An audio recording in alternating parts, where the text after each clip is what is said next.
This channel does not promote any violent, harmful, or illegal activities. All content provided by this channel is meant for an educational purpose only. RG Kar কাণ্ডে জনস্বার্থ মামলায় স্বস্তি কলকাতার প্রাক্তন police commissioner বিনীত গোয়েলের। তিলোত্তমার নাম প্রকাশ্যে আনায় দায়ের হয় জনস্বার্থ মামলা খারিজ বিচারপতি রাজাশেখর মান্থা ও বিচারপতি অজয় গুপ্তের ডিভিশন বেঞ্চে। ইচ্ছাকৃত নয়, তিলোত্তমার নাম নেওয়াটা দুর্ভাগ্যজনক। কাউকে অপমান করার লক্ষ্য ছিল না। আদালতে চিঠি দিয়ে দুঃখ প্রকাশ বিনীত গোয়েলের। এখানেই বিষয়টি শেষ করার আর্জি জানিয়েছেন তিনি।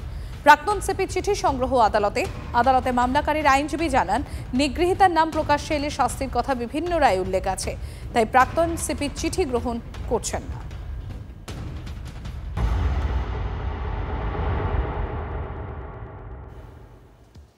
দ্রুত সম্প্রদায়কে হাতিয়ার করে কি গ্রেটার ইসরায়েলের স্বপ্ন দেখছেন নেতানিয়াহু? সিরিয়ায় বিধ্বংসী হামলা চালিয়েছে ইসরায়েল। প্রতিরক্ষা মন্ত্রকের পর প্রেসিডেন্ট হাউসেও বোমাবর্ষণ। হামাসকেও টার্গেট আইডিএফ এর। ড্রোন হামলা হামাসের ব্যাপক ক্ষয়ক্ষতি। হামাসের ঘাঁটি লক্ষ্য করে হামলা। হামাসের অস্ত্র ভান্ডার লক্ষ্য করে বোমাবর্ষণ। সিরিয়ায় রাতভর হামলা চালালো ইসরায়েল। দ্রুত সংখ্যাগরিষ্ঠ এলাকা লক্ষ্য করে রকেট হামলা, ক্ষতিগ্রস্ত একাধিক বহুতল, প্রাণহানির আশঙ্কা।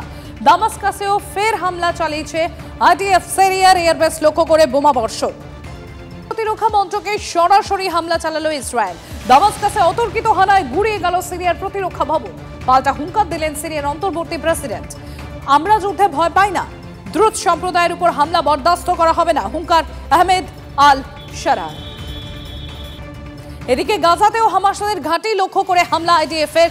গাজার আল দারাজে সিরিয়াল অ্যাটাক চালালো ইসরায়েলি সেনা। ব্যাপক ক্ষতিগ্রস্ত হামাসের একাধিক ঘাঁটি। গাজাতেও হামাসের ঘাঁটি লক্ষ্য করে হামলা আইডিএফ এর। গাজার আল দারাজে সিরিয়াল অ্যাটাক চালালো ইসরায়েলি সেনা। ব্যাপক ক্ষতিগ্রস্ত হামাসের একাধিক ঘাঁটি। পাল্টা দক্ষিণ ইসরায়েলে হামলা চালালো হুথি ছোড়া মিসাইল ধ্বংস করলো ইসরায়েলের এয়ার ডিফেন্স সিস্টেম। হামলা করলে প্রত্যাঘাত হবে, হুঁশিয়ারি হুথি সংগঠন।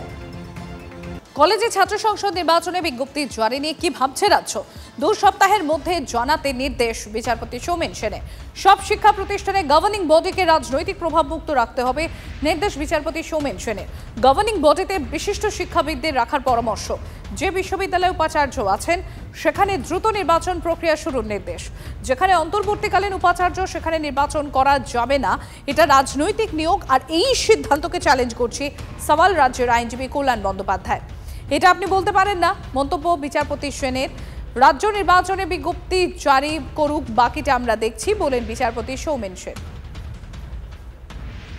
কোনো ইউনিভার্সিটিতে যদি ভিসি থেকে থাকেন এবং সেই ভিসি নিয়ে যদি কোনো ডিসপিউট না থেকে থাকে, সেই ভিসির অ্যাপয়েন্টমেন্ট নিয়ে যদি কোনো ডিসপিউট না থেকে থাকে, তাহলে সেখানে ইলেকশন করতেও কোনো বাধা নেই, সেই ইলেকশনও করতে হবে। সেই মন্তব্য আমাদের কাছ থেকে শোনবার পরে, আমরা আমাদের সাবমিশনের পরে আজকে আদালত সে কথাও নির্দিষ্টভাবে রাজ্যের সরকারকে বলেছে। 2 সপ্তাহ হিসাব মতো বলতে গেলে 2 সপ্তাহ আলটিমেটাম দেওয়া হয়েছে, 2 সপ্তাহ সময় দেওয়া হয়েছে। 2 সপ্তাহের মধ্যে জানাতে হবে যে ছাত্র সংসদ নির্বাচন নিয়ে রাজ্যের সরকার কবে বিজ্ঞপ্তি জারি করবে।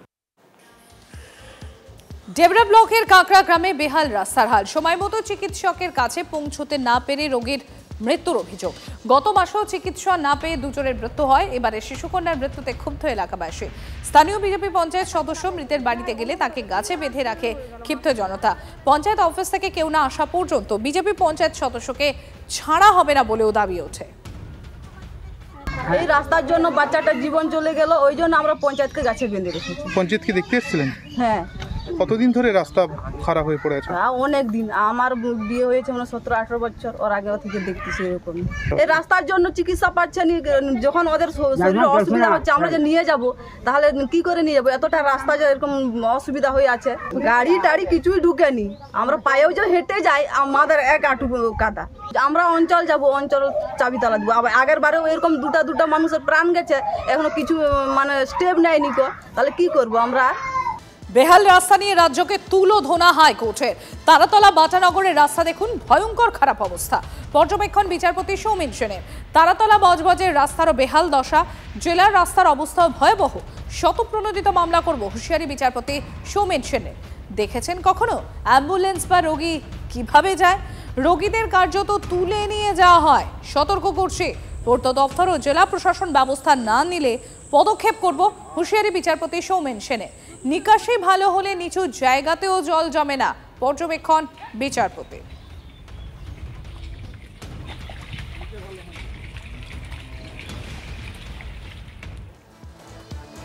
মুর্শিদাবাদে ভরতপুরে তৃণমূলের গোষ্ঠীদ্বন্দ্ব, হুমায়ুন ঘনিষ্ঠ পঞ্চায়েত সমিতির কর্মাধ্যক্ষদের বিরুদ্ধে অনাস্থা প্রস্তাব। তৃণমূল পরিচালিত এই পঞ্চায়েত সমিতির 9 কর্মাধ্যক্ষের বিরুদ্ধে অনাস্থা আনলেন দলেরই 15 জন সদস্য। গত 14ই জুলাই একটি সাধারণ সভায় তাদের অপসারণের সিদ্ধান্ত হয় এবং 15ই জুলাই কান্দি মহকুমা শাসকের কাছে লিখিত অনাস্থা প্রস্তাব জমা দেয়া হয়। জানা গিয়েছে এই অনাস্থার মূল লক্ষ্য হলেন পূর্ত কর্মাধ্যক্ষ আলী মোহাম্মদ খান, যিনি স্থানীয় বিধায়ক হুমায়ুন কবিরের ঘনিষ্ঠ হিসেবেই পরিচিত। আর অন্যদিকে অনাস্থা প্রস্তাব আনা 15 সদস্য ব্লক তৃণমূল সভাপতির অনুগামী। ঘটনায় অস্বস্তিতে শাসক দল। বিধায়ক ঘনিষ্ঠ হওয়ার কারণে এই পদ থেকে সরানোর চেষ্টা চলছে, মন্তব্য পঞ্চায়েত সমিতির কর্মাধ্যক্ষ আলী মোহাম্মদ খানের। নজরুল ইসলাম সাহেব, ওনার অনুগামী কিছু আমাদের উইনিং পঞ্চায়েত সমিতির প্রার্থী, তারা কিন্তু স্থায়ী সমিতির কোনো জায়গা পায়নি।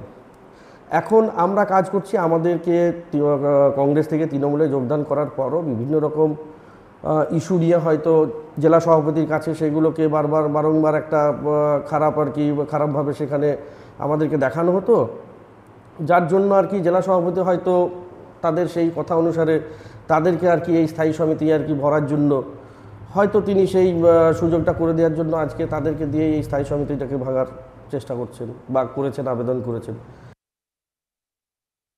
চিঠিতে 14 তারিখে পঞ্চায়েত সমিতির একটা রেজলিউশন হয়েছে।